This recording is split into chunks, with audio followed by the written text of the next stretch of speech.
Okay, I apologize for the last couple minutes on that last video clip. I just forgot apparently to press the pause button, so you got a little insight into how this whole business works.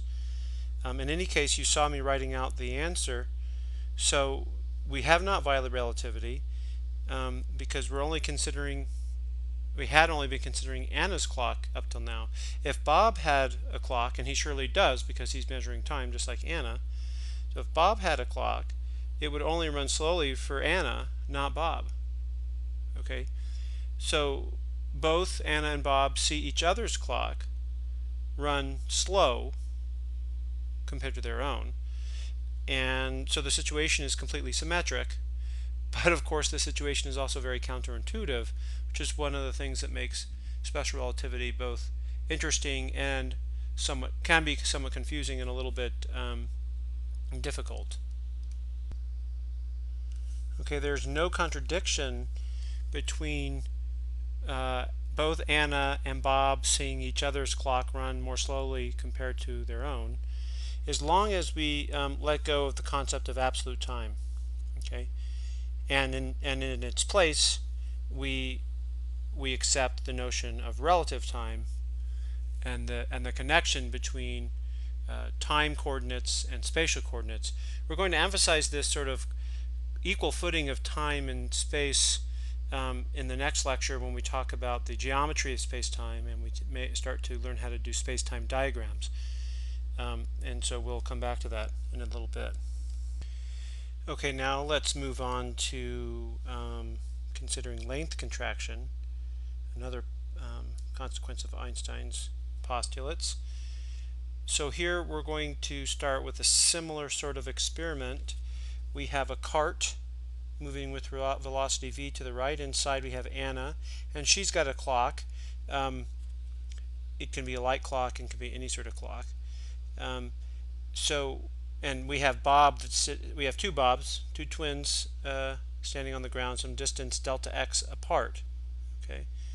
So what we want to do again is try to figure out how to relate Bob's measurement of this distance delta x to what Anna measures that distance to be. Okay. So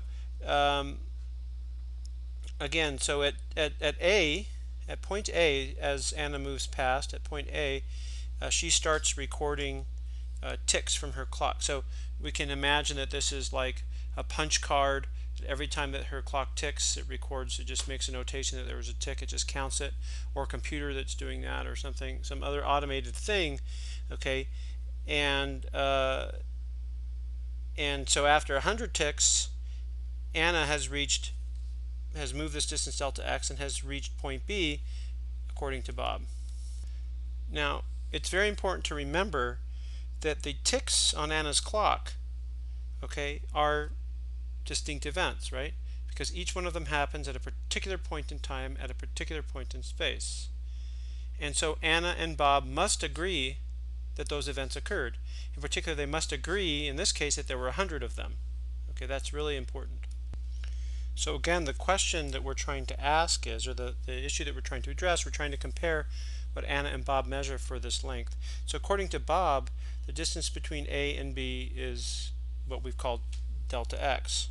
Okay, and what we're trying to figure out is how far is this distance according to Anna. Okay, so Bob measures for delta x, he measures that it's just the velocity of the cart that Anna is riding in times 100 ticks times the time interval between ticks as measured by him. Okay, the time dilated time interval, which when we plug in the expression for time dilation gives us 100 times v times, now we plug in gamma delta t prime for delta t, the time dilated time interval according to Bob. Remember, the clock is in Anna's rest frame, so the proper time is in Anna's frame, delta t prime.